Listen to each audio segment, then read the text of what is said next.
Welcome to pen point. మనం చూస్తున్నాము 2014 నుంచి 2019 కాలంలో ఆంధ్రప్రదేశ్ రాష్ట్రంలో కూటమి అధికారంలోకి వచ్చింది. అప్పుడే పుట్టిన జనసేన పార్టీ ఇప్పుడు మేము ఎన్నికల్లోకి వెళ్ళడం ద్వారా వచ్చే లాభం కన్నా దేశాన్ని రాష్ట్రాన్ని బాగుపరిచే అవకాశం ఉన్న మోదీని అలాగే చంద్రబాబు నాయుడిని సపోర్ట్ చేస్తే తద్వారా రాష్ట్రానికి మంచి జరుగుతుంది. అప్పుడే విభజింపబడిన ఆంధ్రప్రదేశ్లో అభివృద్ధి జరగాలి అంటే అప్పటికే ఎక్స్పీరియన్స్ ఉన్న ఒక విజన్ ఉన్న నాయకుడిని సీఎంగా చేస్తే మంచి జరుగుతున్న ఉద్దేశంతో 2014 నుంచి 19 కాలానికి సంబంధించిన ఎన్నికల పరివర్తనంలో పవన్ కళ్యాణ్ అప్పుడు వాళ్ళకి సపోర్ట్ చేశారు. ఆ తర్వాత మోదీ అలాగే చంద్రబాబు నాయుడు కలిసి రాష్ట్రాన్ని పాలించారు. అప్పుడు ప్రభుత్వంలో డైరెక్ట్గా ఇన్వాల్వ్ అవ్వని పవన్ కళ్యాణ్ మనం చూసాం. ఆ తర్వాత పరిణామ క్రమంలో కూటమి నుంచి బయటకు వచ్చారు ఇద్దరు, ఓవైపు పవన్ కళ్యాణ్, మరోవైపు చంద్రబాబు నాయుడు. అప్పుడు ఉన్న అంశాల్లో కీలకమైన అంశము ప్రత్యేక హోదాకు సంబంధించి ప్రత్యేక హోదా అనే ఒక అంశం చాలా కీలకంగా మారింది అన్న పరిస్థితుల్లో దాన్నే ఎలక్షన్ ఎజెండాగా మార్చుకున్న జగన్మోహన్ రెడ్డి దాని ద్వారా మంచి ఫలితాలను సాధిస్తున్నారనే ఉద్దేశంతో ప్రత్యేక ప్యాకేజీ కాదు ప్రత్యేక హోదా కావాలంటూ ఆ తర్వాత చంద్రబాబు నాయుడు కూడా కేంద్రం మీద ఒత్తిడి తెచ్చే ప్రయత్నంలో భాగంగా ఆయన బయటకు వచ్చారు.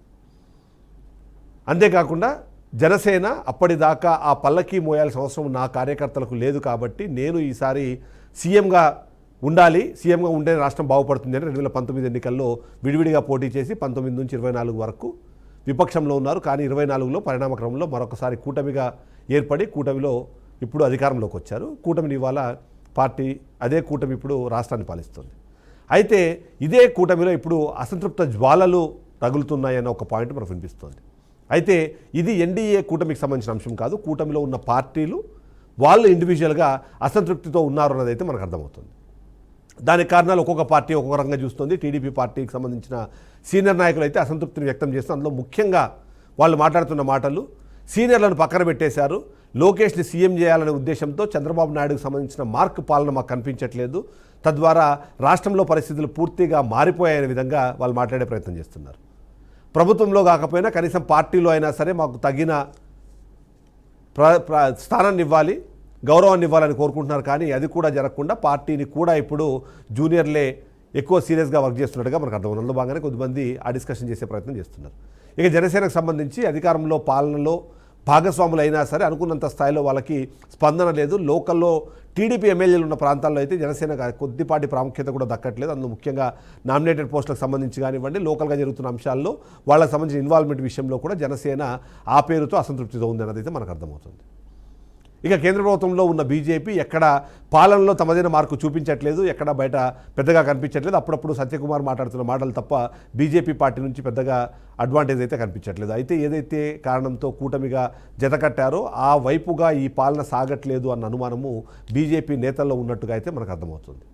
ముఖ్యంగా రాష్ట్ర వ్యాప్తంగా స్థానిక నాయకుల మధ్యలో జరుగుతున్న పరిణామాలు, వాళ్ళ మీద వస్తున్న అవినీతి ఆరోపణలు, ఇప్పటికే రిలీజ్ అవుతున్న సర్వే రిపోర్ట్లు, దానికి అనుగుణంగా జగన్మోహన్ రెడ్డి వ్యవహరిస్తున్న తీరు, వాళ్లకు ప్రజల్లో ఆదరణ పెరుగుతోందని వస్తున్న సర్వే రిపోర్ట్లు ఇవన్నీ కలిపి బీజేపీ కూడా అంత సంతోషంగా లేదు అన్న విషయం అయితే అర్థమవుతుంది.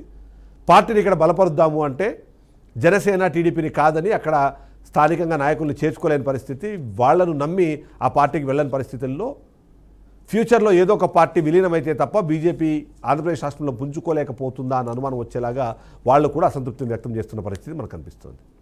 ఈ నేపథ్యంలోనే కొన్ని ఈక్వేషన్లు, కొన్ని పాయింట్స్ కూడా మనకు తెరపైకి వస్తుంది. అందులో ముఖ్యంగా లోకేష్ని సీఎం చేయాలనే ఉద్దేశంతో అదే ఆలోచనతో రాష్ట్ర ప్రభుత్వంలోని టీడీపీ పార్టీ ముందుకు వెళ్తుంది. అందులో భాగంగానే చంద్రబాబు నాయుడు కాస్త వెనక్కి తగ్గి లోకేష్ అన్ని విషయాలను ముందు పెడుతున్నారు అన్న మాట వినిపిస్తుంది. ఈ నేపథ్యంలో తెలంగాణలో ఒక అంశము కంపారిజన్కి వస్తుంది. ఆ కంపారిజన్ ఏంటంటే కేసీఆర్ కూడా గతంలో కేటీఆర్ని సీఎం చేసి తను కేంద్ర ప్రభుత్వానికి సంబంధించిన ఏదైతే జాతీయ రాజకీయాల్లోకి వెళ్ళిపోదామన్న ఒక ఆలోచన చేసిన నేపథ్యంలో కూడా ఇదే తరహాలోనే చాలామంది సీనియర్లు అసంతృప్తిని వ్యక్తం చేసిన పరిస్థితి ఉంది. నాయన నరసింహారెడ్డి, ఈటెల రాజేందర్ లాంటి నాయకులు బహిరంగంగానే దాని గురించి మాట్లాడిన పరిస్థితి ఉంది. ఇంటర్నల్గా జరిగిన డిస్కషన్స్లో కూడా చాలా సందర్భాల్లో సీనియర్లందరూ ఈసారికి కేసీఆర్ని సీఎంగా ముందుకు వెళ్దాము, నెక్స్ట్ ఎలక్షన్లో డైరెక్ట్గా కేటీఆర్నే సీఎం అభ్యర్థిగా ప్రకటించి మరీ ఎన్నికలకు వెళ్దామనే ప్రపోజల్ చేయడము, దానికి సంబంధించిన డిస్కషన్లో భాగంగా చాలామంది పార్టీని విడిన పరిస్థితులు కూడా మనం చూసాం. అదే తరహా సిచ్యువేషన్ ఏమని ఇప్పుడు ఆంధ్రప్రదేశ్లో ఉందన్న ఒక అనుమానం వస్తుంది. ముఖ్యంగా యనమల రామకృష్ణుడు, సోమిరెడ్డి చంద్రమోహన్ రెడ్డి, గోరంట్ల బుచ్చయ్య ఇలాంటి వాళ్ళందరూ కూడా అసంతృప్తి గలాన్ని అక్కడ వెనకాల మాట్లాడుతున్నారన్న మాట కూడా వినిపిస్తున్న నేపథ్యంలో ఏంటి ఈ అసంతృప్త కూటమి ఏంటి, నిజంగానే ఆ కూటమిలో ఉన్న పరిస్థితులు ఏంటి? ఒకానొక సందర్భంలో పార్టీ విలీనాన్ని బీజేపీకి సంబంధించిన అంశం వచ్చినప్పుడు జనసేన పార్టీని టార్గెట్ చేస్తారా, టీడీపీ పార్టీని టార్గెట్ చేస్తారా అన్న ఒక పాట కూడా వస్తున్న విషయంలో దాని మీద డిస్కస్ చేసే ప్రయత్నం చేద్దాం. మనతో పాటు రాజకీయ విశ్లేషకులు కోటేశ్వరరావు గారు లైవ్లో జాయిన్ అయ్యారు. తనతో మాట్లాడే ప్రయత్నం చేద్దాం. కోటేశ్వరరావు గారు నమస్తే. నమస్తే. సో ఒకడైతే కూటమిగా పాలనలో కలిసి ఉన్నా సరే ఇండివిజువల్గా ఎవరికి వాళ్ళకి రీజన్స్ ఉన్నాయి అసంతృప్తితో ఉండడానికి అన్నదైతే ఒక మాట వినిపిస్తుంది. అందులో ముఖ్యంగా ఫస్ట్ టీడీపీ పార్టీ గురించి మాట్లాడుకుంటే సీనియర్లకు తగిన ప్రాధాన్యత దక్కట్లేదు, అటు పాలనలో కానివ్వండి, కనీసం పార్టీ కార్యకలాపాలకు కూడా మమ్మల్ని పెద్దగా వినియోగించట్లేదు అనే విషయంగా కొంతమంది మాట్లాడే ప్రయత్నం చేస్తున్నారు. ఒక వార్త వినిపిస్తుంది. ఎలా చూస్తారు మీరు? ఎప్పుడు ఏదైనా సరే అంటే financial related, finance related, economy related వచ్చినప్పుడు కనిపించే యనమల రామకృష్ణ ఈ మధ్యకాలంలో కనిపించట్లేదు. అదే తరహాలో చాలామంది సీనియర్ నాయకులు వెనక్కి వెళ్ళిపోయారా అన్న అంశము వినిపిస్తున్న నేపథ్యంలో ఎలా చూడాలంటారు దీన్ని? అసంతృప్తికి నిజంగానే అవకాశం ఉందంటారా? అది వాస్తవం. మీరు చెప్పింది సీనియర్ నాయకుల్లో అసంతృప్తి అనేటువంటిది వాస్తవం. ఎంతకాలము సీనియర్ నాయకుల పేరుతోటి వాళ్ళు లేదా వాళ్ళ కుటుంబాలకే పట్టం కట్టాలి అనేటువంటిది సహజంగానే ఆయా ప్రాంతాల్లో ఉన్నటువంటి అదే పార్టీలో ఉన్నటువంటి వాళ్ళకి కూడా వస్తుంది. అయితే మరి వాళ్ళు చెప్పేది ఏమిటి? మా సంగతి సరే, మరి చంద్రబాబు నాయుడు సంగతి ఏమిటి? ఎంతసేపు ఆయన అధికారము లేకపోయేట్లయితే లోకేష్ ఇదే కదా సాగుతా ఉంది. అక్కడ అది సమర్థనీయమైనప్పుడు మరి మా విషయంలో కూడా, మా పట్టు లేదా మా వారసుల విషయంలో కూడా అదే విధమైనటువంటి దాన్ని ఎందుకు ఉండదు అనేది ఒక మిత్ర వైరుధ్యం. అది శత్రు వైరుధ్యం అని నేను అంటున్నా. ఒక మిత్ర వైరుధ్యం. ఆ మిత్ర వైరుధ్యం శత్రు వైరుధ్యంగా ఎప్పుడు మారుతుంది అంటే ప్రభుత్వం వైఫల్యం చెందినప్పుడు లేదా కుమ్ములాట్లు పెరిగినప్పుడు తీవ్రమైనటువంటి పరిణామాలకి కొన్ని సందర్భాలు దారితీసే అవకాశం ఉంది. ఇప్పుడు అక్కడ కూటమి అధికారానికి వచ్చి 1.5 కాలమే అయింది.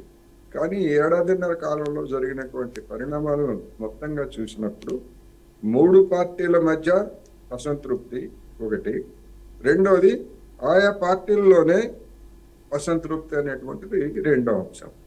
అందువల్ల ఇది మొదటి నుంచి ఊహిస్తున్నదే. రెండోది దానిలో ఉన్నటువంటి అంతర్గతంగా ఇప్పుడు ఉన్నటువంటి వైరుధ్యాలే అవి. ఉదాహరణకు ఇటీవల కాలంలో పవన్ కళ్యాణ్ అంతకు ముందు మొదటి ఏడాది కావచ్చు లేదా మొదటి 6 నెలల్లో ఉన్నంత ఉత్సాహంగా లేకపోతే ఆయన యొక్క వాయిస్ కానీ ఈ మధ్య కాలంలో వినపట్టలేదు. ఎందుకు వినపట్టం లేదు అనేటువంటి దానికి వచ్చేసరికి నీ స్థానం ఉప ముఖ్యమంత్రి అయినా నువ్వు ఒక మంత్రివి తప్ప అంతకు మించి లేదు అని చెప్పేసి ఆయన్ని అదుపు చేయడానికి లేదా ఒక పరిధికి మించి పాత్ర కల్పించడానికి తెలుగుదేశం పార్టీ సిద్ధం కావట్లేదు అనేటువంటిది ఒక అభిప్రాయం. ఎందుకు అంటే ఆయన ముఖ్యమంత్రిగా భవిష్యత్తులో ముఖ్యమంత్రిగా ఎదగాలి అనేటువంటి అంబిషన్స్ తోటి అనివార్యమై తెలుగుదేశం పార్టీ తోటి సర్దుబాటు చేసుకున్నారు తప్ప మరొకటి కాదు. అటువంటి వ్యక్తిని ఎదగనిస్తే రేపు లోకేష్ గారికి పోటీ వస్తే మన పరిస్థితి ఏమిటి అని చెప్పేసి తెలుగుదేశంలో లోకేష్ తోటి లేకపోతే చంద్రబాబు నాయుడు గారితో ఉన్నటువంటి వాళ్ళందరూ కూడా సహజంగానే ఉంది. అందుకనే విశాఖలో జరిగినటువంటి సమిట్లో కావచ్చు లేదా ఇతరత్ర సందర్భాల్లో కావచ్చు లేదా విదేశాలకు పెట్టుబడుల సాధన పేరుతోటి వెళ్ళేటువంటి కార్యక్రమాల్లో కానీ ఎక్కడ పవన్ కళ్యాణ్ గారి పాత్ర కానీ లేదా ఆయన ఫోకస్ కానీ మనకి ఎక్కడ కనపడదు. అవును. అందుకని ఆ విధమైనటువంటి నన్ను ఆ విధంగా పక్కన పెడుతున్నారనేటువంటి అభిప్రాయం బహుశా ఆయనకు కూడా కలిగి ఉండొచ్చు. ఈ నేపథ్యంలో చూసినప్పుడు సహజంగానే స్థానికంగా ఈవెన్ జనసేన ఎమ్మెల్యేలు ప్రాతినిధ్యం వహిస్తున్నటువంటి నియోజకవర్గంలో కూడా తెలుగుదేశం పార్టీకి సంబంధించినటువంటి వాళ్ళ పెత్తనం అనేటువంటిది బహిరంగ రహస్యం. ఎందుకని శాశ్వతంగా ఇక మనం వెనక చేతులు ముడిచి కూర్చున్నట్లయితే జనసేన పార్టీ మొత్తం ఆ ప్రాంతంలో లేదా ఆ నియోజకవర్గంలో బలం సంపాదించి మనకి అవకాశం లేకుండా చేస్తుంది.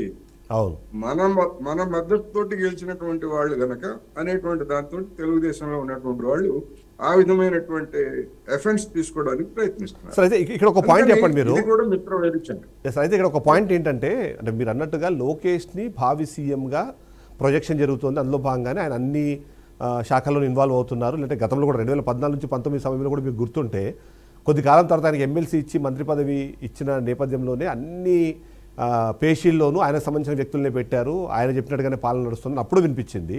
అంతకన్నా ఈసారి అయితే ప్రతి ఒక్కటి డైరెక్ట్గా ఆయనే చూసి ఆయనే చేస్తున్నారన్న ఒక మాట కూడా మనకు వినిపిస్తుంది. అంటే లోకేషే మొత్తం చంద్రబాబు నాయుడు అన్న పాలన కాదు, ఇప్పుడు జరుగుతున్న ఈ 2024 నుంచి ప్రారంభమైన కూటమి పాలన అన్నది కేవలం అది లోకేష్ పాలన, చంద్రబాబు నాయుడు పాలన కాదని కొంతమంది అబ్జర్వ్ చేసిన వాళ్ళు కూడా చెప్తున్న నేపథ్యంలో సో లోకేష్ని ప్రొజెక్ట్ చేసే క్రమంలోనే ఆ అసంతృప్తి అన్నది ఒకటి వాళ్ళ సీనియర్లు, అంటే మీరు అన్నట్టుగా సొంత పార్టీలో ఉన్న సీనియర్లతోనూ అదే బాధ కనిపిస్తోంది. కొంతమంది మంత్రివర్గంలో ఉన్న సీనియర్లు కూడా మమ్మల్ని ఏం పని చేసుకుని ఇవ్వట్లేదు అనే విధంగా పెదవి విరుస్తున్నారన్న మాట కూడా వినిపిస్తోంది. సో దాని మీద విశ్లేషించండి సార్. ఇప్పుడు దీనికి సంబంధించి ఇటీవల జరిగినటువంటి ఒక పరిణామాన్ని మనం గమనంలో తీసుకోవాలి. లోకేష్ ని ఏ విధంగా ప్రమోట్ చేస్తున్నారు అనే దానికి వచ్చేసరికి అంటే ఒక పిచ్చి పీక్ స్థాయికి వెళ్ళిందంటామే, ఆ ప్రమోషన్ కూడా ఆ పీక్ స్థాయికి వెళ్ళిపోయింది. ఇండిగో సంక్షోభం వచ్చినప్పుడు మరి రామ్మోహన్ నాయుడు విమానయాన శాఖ మంత్రి, లోకేష్ గారు ఆ శాఖని నిత్యం పర్యవేక్షిస్తున్నాడని చెప్పేసి అఫీషియల్ గా ఉన్నటువంటి అధికార ప్రతినిధి ఒక టీవీ ఛానల్లో చెప్పారు. అంటే దాని అర్థం ఏంటి అంటే కేంద్ర ప్రభుత్వ వ్యవహారాల్లో కూడా రామ్మోహన్ నాయుడుకి సంబంధించినటువంటి వాటిని లోకేష్ గారు మానిటర్ చేస్తున్నారు. అదేంటి భజన చేసేటువంటి వాళ్ళ వ్యవహారం అది. రెండోది, లోకేష్ కు అంత అధికారం ఉంది కేంద్రంలో ఉన్నటువంటి మంత్రుల మీద లేదా రాష్ట్రంలో ఉన్నటువంటి మంత్రుల మీద, కేంద్ర మంత్రినే ఆ విధంగా మానిటర్ చేస్తున్నప్పుడు మరి ఆఫ్టర్ ఆల్ పవన్ కళ్యాణ్ రాష్ట్రంలో ఒక మంత్రి, ఆయన శాఖను కూడా మానిటర్ చేస్తే తప్పేమిటి అనేటువంటి దాని దాకా వెళ్తుంది కదా. అవును. అందుకని ఆ విధమైనటువంటి వైరుధ్యాలు అనేటువంటివి ఉన్నాయి. అయితే అవి ఎప్పుడు పెరుగుతాయి అంటే మొక్క ఒక్కసారిగా పెరగదు. విత్తనం వేస్తే అది క్రమంగా పెరుగుతుంది. అది పెరిగినటువంటి ఒక దశకు వచ్చేసరికి వైరుధ్యాలు తీవ్రమయ్యేటువంటి అవకాశం ఉంది. అందుకని దీంతో రైటర్స్ కథనం మీరు చూసారు రైటర్స్ కథనం కూడా అంటే పిఎం అభ్యర్థిత్వానికి సంబంధించిన డిస్కషన్లో భాగంగా చంద్రబాబు నాయుడు తీసుకురావడము, అక్కడి వరకు ఎవరిని యాక్సెప్ట్ చేస్తారేమో కానీ దాని కంటిన్యూషన్లో లోకేష్ కూడా అభ్యర్థిత్వం కోసం ఆలోచిస్తారని రైటర్స్లో వచ్చిన ఆర్టికల్ కూడా దేశవ్యాప్తంగా ఒక రంగ చర్చాంశం అయింది. సో అంటే ఈ ప్రమోషన్లో ఆ ప్రొజెక్షన్స్లో ఆ మినిమం లాజిక్ కూడా ఎందుకు మిస్ అవుతున్నారు అన్నది చాలామంది క్వశ్చన్ చేస్తున్నారు. లాజిక్ మిస్ కావడం కాదు, ఇంటెన్షనల్ గా చేస్తున్నారు. ఇంటెన్షనల్ గా చేసేటువంటి వాళ్ళకి ఇంకా లాజిక్ ఏముంటది, తెగించినటువంటి వాళ్ళకి తెడ్డేలింగం అన్నట్టుగా ఆ విధమైనటువంటి ఇంటెన్షన్ తో చేస్తున్నటువంటి వాళ్ళకి ఏముండదు. ఇప్పుడు బీజేపీకి వచ్చిన ఇబ్బంది కూడా అదే. తెలుగుదేశం పార్టీ అనేటువంటి ఒక మర్రి వృక్షం కింద బీజేపీ ఎదుగుతుందా? ఆంధ్రప్రదేశ్ లో ఎదిగే సమస్య లేదు, ఎదగనివ్వరు. అనేక రాష్ట్రాల్లో ఉన్నటువంటి పరిణామాలను మనం చూస్తున్నాం. అందుకని బీజేపీ ఎదిగేట్లయితే ఇంకా లోకేష్ గారికి లేకపోతే చంద్రబాబు నాయుడు గారికి ఉన్నటువంటి ప్రత్యేకత ఏంటి? రెండోది, అసలు మొత్తం తెలుగుదేశం పార్టీ మొత్తం కుప్పకూలిపోయేటువంటి పరిస్థితి వస్తుంది. తెలుగుదేశం పార్టీ కుప్పకూలిపోయి అధికారం కోల్పోయేట్లయితే మరి దాన్ని నమ్ముకొని ఇంతకాలం ఏదో ఆశ పెట్టుకొని ఉన్నటువంటి వాళ్ళందరూ ఏం కావాలి? అందుకని బీజేపీ అనేటువంటి దాన్ని ఎదగనిచ్చేటువంటి సమస్య లేదు. అందుకని మనం మీరు చూడండి, ఎన్నికల ప్రారంభం నుంచి అది అంటి ముట్టనట్టుగా ఉంది. ఎన్నికలకు ముందు 2019 ఎన్నికల్లో నరేంద్ర మోడీ గారు, అమిత్ షా గారు లేదా చంద్రబాబు నాయుడు మధ్య నడిచినటువంటి సంవాదాలు, బూతులు, తిట్లు అన్ని ఇప్పుడు అందరికీ మనకు బాగా సోషల్ మీడియాలో వైరల్ చేస్తున్నారు. అందుకనే కనీసం వాళ్ళ యొక్క మేనిఫెస్టోని ఎండార్స్ చేయడానికి, దాని మీద నరేంద్ర మోడీ బొమ్మ వేయడానికి కూడా బీజేపీ అంగీకరించలేదు. అందుకనే తెలుగుదేశం జనసేన మేనిఫెస్టోగానే వచ్చింది తప్ప అందులో బీజేపీకి ఎలాంటి ప్రాతినిధ్యం లేదు. అందుకనే దాని ఉద్దేశం ఏంటి? ఎందుకు నా విధంగా ఉంది? వీళ్ళు చేసేటువంటి ఈ సూపర్ 6 వాగ్దానాలు ఇవి అమలు జరిగేటువంటివి కావు. అమలు జరపకపోయేట్లయితే రేపు ఆ పాపం, ఆ రాజకీయ అవమానం లేకపోతే ఇంకోటి మనం కూడా భరించాల్సి వస్తుంది. అందుకని ఒక ఆప్షన్ ఎట్టి పెట్టుకున్నారు. వాళ్ళు తెలివితేటలు ఎంత ముందు చూపుతూ ఉంటాయో చూడండి. 5 ఏళ్ల తర్వాత మనం కలిసి ఉంటామో లేదో మనకు తెలియదు. ఒకవేళ కలిసి ఉండకపోతే అందుకనే మేము చూడండి మేనిఫెస్టో దూరం అయ్యాము. మా అనుమానాలు మాకున్నాయని అప్పుడు కబుర్లు చెప్తారు. అవును. అయితే ఇప్పుడు ఒక కంపారిజన్ చేద్దాం సార్. ఈ ఇప్పుడు విషయం చంద్రబాబు నాయుడు గారికి తెలీదా? అవును, ఈ విషయం చంద్రబాబు నాయుడు గారికి తెలియదు. అంత అమాయకంగా చంద్రబాబు నాయుడు గారు ఉన్నారా? బీజేపీ, అంతే కదా. అవును. నరేంద్ర మోడీ. సో ఇక్కడ కేసీఆర్ది ఏం లేరు. కేసీఆర్ ఒక కంపారిజన్ అంటే నేను మామూలుగా అబ్జర్వ్ చేస్తే నాకు గుర్తొచ్చింది. కేసీఆర్ కూడా కేటీఆర్ని సీఎం చేయాలనే ప్రయత్నంలో ఈయన జాతీయ రాజకీయాలకు వెళ్ళిపోదాం అనుకున్నారు. అదే ఆలోచన విధానం ఇప్పుడు ఆంధ్రప్రదేశ్లో ఉంటే చంద్రబాబు నాయుడు జాతీయ రాజకీయాలకు వెళ్ళిపోయి లోకేష్ సీఎం చేద్దాం అనుకున్నప్పుడు ఇక్కడ కూడా సీనియర్లు చాలామంది అసంతృప్తి వ్యక్తం చేశారు. ఇప్పుడు అక్కడ అసంతృప్తి వ్యక్తం చేస్తున్న వాళ్ళల్లో కొద్దిమంది అంటే ఆ అంశాన్ని కూడా పరిగణలోకి తీసుకున్నారు. దానికి ఏమైనా ఉందా అంటే భావసారూప్యత ఏమైనా ఉందా అన్నది ఒక పాయింట్ ఉంది. దాన్ని ఎలా చూడాలంటారు?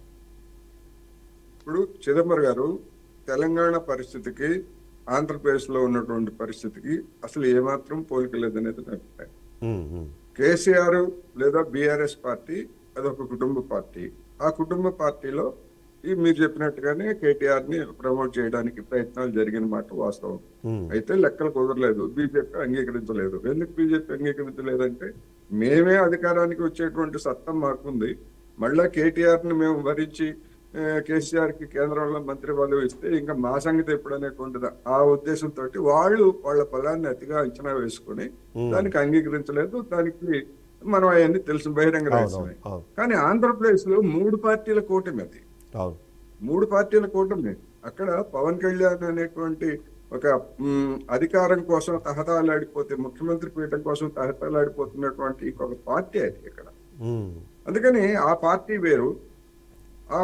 అది కాకుండా బీఆర్ఎస్ లో ఉన్నటువంటి ఒకే ఒకటి, అందులో పోటీ ఏముంది? బీఆర్ఎస్ లో ఎంత అసంతృప్తంగా నోరు మూసుకొని ఉంటుంది తప్ప సీనియర్ నాయకులుగా ఉన్నటువంటి వాళ్ళు ఎవరు బయటకు రాలేదు కదా, మనకు తెలుసు కదా. అవును అవును. అక్కడ కూడా అంతే. కానీ తెలుగుదేశం పార్టీలో కూడా ఎంత అసంతృప్తి ఉన్నా ఉన్న అధికారాన్ని పంచుకొని తమ ప్రయోజనాలను నెరవేర్చుకుందామని చూసేటువంటి వాళ్ళే తప్ప బయటికి వచ్చి ఏదో చేద్దామంటే ఏం చేస్తారు అక్కడ? ఏం చేసేది ఏం లేదు. సార్ ఈ నేపథ్యంలో ఇంకొక పాయింట్ ని రెండో పార్టీ ప్రధానమైనటువంటి సవాల్ విసురుతా ఉంది. ఎందుకంటే కమ్యూనిటీ పరంగా చూసినప్పుడు కూడా మా కమ్యూనిటీకి ముఖ్యమంత్రి పదవి రాకుండా అడ్డుకున్నారు, మాకు అన్యాయం జరిగింది అనేటువంటి దాన్ని అవకాశంగా తీసుకొని పవన్ కళ్యాణ్ గారు దాన్ని క్యాష్ చేసుకోవడానికి ప్రయత్నిస్తున్నారు. మరి తెలుగుదేశం పార్టీ అంగీకరిస్తుందా? చాణక్య నీతిని ప్రదర్శిస్తుంది కదా, ఇప్పుడు జరుగుతుంది అది. అయితే ఆంధ్రప్రదేశ్లో అంటే ఒక వర్గం అనాలో లేకపోతే వైసీపీ సోషల్ మీడియా అనాలో ఏదో కానీ ఈ సీనియర్ల మౌనాన్ని ఇంకొక ఆస్పెక్ట్లో చెప్పే ప్రయత్నం చేస్తారు. అదేంటంటే ఈ రప్ప పాలిటిక్స్ అని ఇప్పుడు ఏపీలో బాగా ట్రెండింగ్ చేసే ప్రయత్నం చేస్తారు. అందులో భాగంగా ఇప్పుడు వైసీపీ నాయకులు ఎవరెవరినైతే ఇబ్బంది పెడుతున్నారో ఇవన్నీ చూసిన తర్వాత రేపొద్దున యాక్టివ్గా ఉంటే మేము లేదా ఏదైనా మాట్లాడినా వాటన్నింటినీ అడ్డం పెట్టుకొని ఒకవేళ 2.0 అనే పేరుతో జగన్మోహన్ రెడ్డి మళ్ళీ అధికారంలోకి వస్తే మమ్మల్ని ఇంకా డబల్గా ఇబ్బంది పెట్టే అవకాశం ఉంది అనే ఒక ఆలోచనతో కూడా చాలామంది సీనియర్లు మాకెందుకు అంటే ఈ పంచాయతీలోకి మేమెందుకు పోవాలనే ఉద్దేశంతో కూడా సైలెంట్ అయిపోయారు. ఇప్పుడు వినిపిస్తున్న దాని ప్రకారం అసంతృప్తి ఉంది, అది ప్రజల అసంతృప్తి కాస్త రేపు పొద్దున అధికార మార్పిడి కారణం అవుతుంది అనే ఆలోచనతో కూడా సైలెంట్గా ఉన్నారని ఒక ప్రొజెక్షన్ చేసే ప్రయత్నం చేస్తున్నారు. సీనియర్లు నిజంగా అట్లా ఆలోచించే అవకాశం ఉంటుందంటారా? అది ఒక అభిప్రాయం కావచ్చు, కానీ అసలైనటువంటి సమస్య అది కాదు. ఎందుకు అంటే మనం ఆంధ్రప్రదేశ్ రాజకీయాలని చూసినప్పుడు ఆ పార్టీ నుంచి ఈ పార్టీలోకి వెళ్ళటం, ఈ పార్టీ నుంచి ఆ పార్టీలోకి వెళ్ళటం, ఎక్కడ అధికారం ఉంటే అక్కడ అనేటువంటిది వచ్చింది. రెండవది ట్రెడిషనల్ గా గతంలో మాదిరి మేము తెలుగుదేశం, మా నాన్న తెలుగుదేశం, మా తాత తెలుగుదేశం, మేము తెలుగుదేశం అనేటువంటి పరిస్థితి, లేదా మేము కాంగ్రెస్, మా తాత, ఈ విధమైనటువంటి లాయల్టీస్ అనేటువంటివి ఆంధ్రప్రదేశ్ లో బ్రేక్ అయ్యాయి.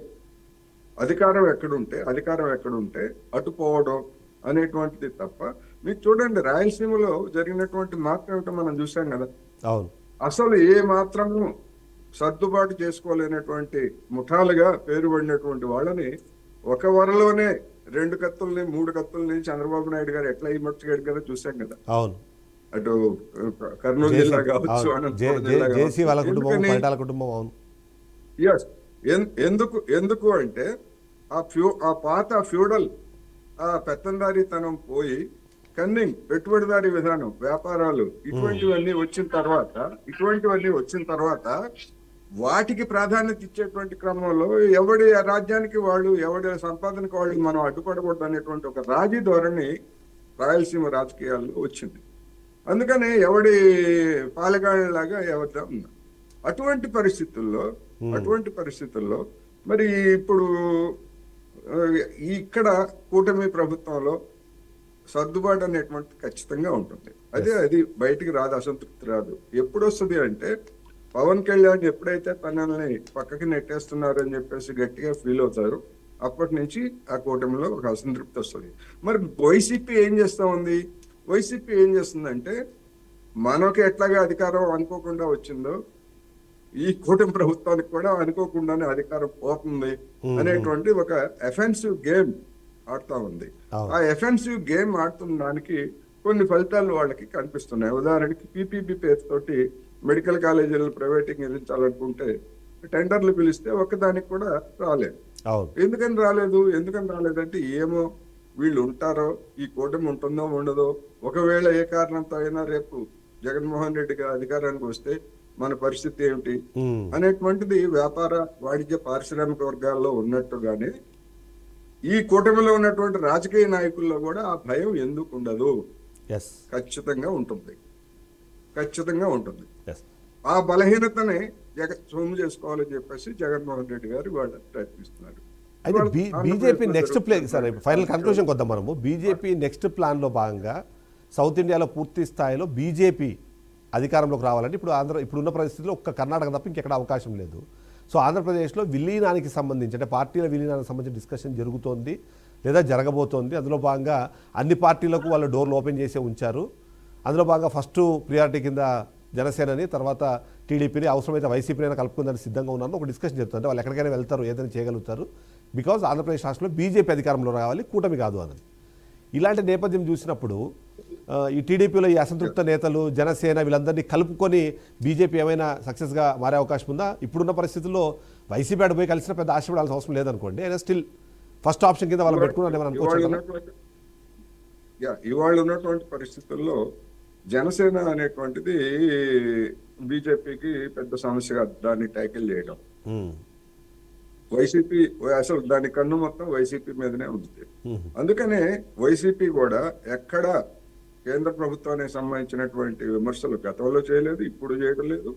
అదేవిధంగా బీజేపీ వాళ్ళు కూడా వైసీపీ మీద ఏ విధమైనటువంటి తెలుగుదేశం జనసేన వాళ్ళు చేసిన దాడి మాత్రం చేయడం లేదు. అందుకని 40% ఓటింగ్ ఉన్నటువంటి వైసీపీ లాభం కానీ, మరి అంతకంటే 10% లోపు ఉన్నటువంటి జనసేన తోటి బీజేపీకి వచ్చే లాభం ఏంటి? అందుకని దాని కన్ను మొత్తం కూడా వైసీపీ మీదనే ఉన్నది. పవన్ కళ్యాణ్ ని మేనేజ్ చేసుకోవచ్చనేటువంటి ధైర్యం కూడా ఉన్నది. ఇది వర్కౌట్ అవుతుందా లేదా, ఇప్పుడు అనేకం అనుకుంటాం మనం, కానీ అది వర్కౌట్ అవుతుందా లేదా, అయ్యేటువంటి పరిస్థితులు ఏర్పడతాయా లేదా అనేటువంటిది రాబోయే రోజుల్లో మనం చూడాల్సి. మీరు అన్నట్టు 24 ఎన్నికలకు 3 నెలల ముందు వరకు కూడా అసలు కూటమి అవకాశం ఉందా అనేది డిస్కస్ చేసుకున్నాము.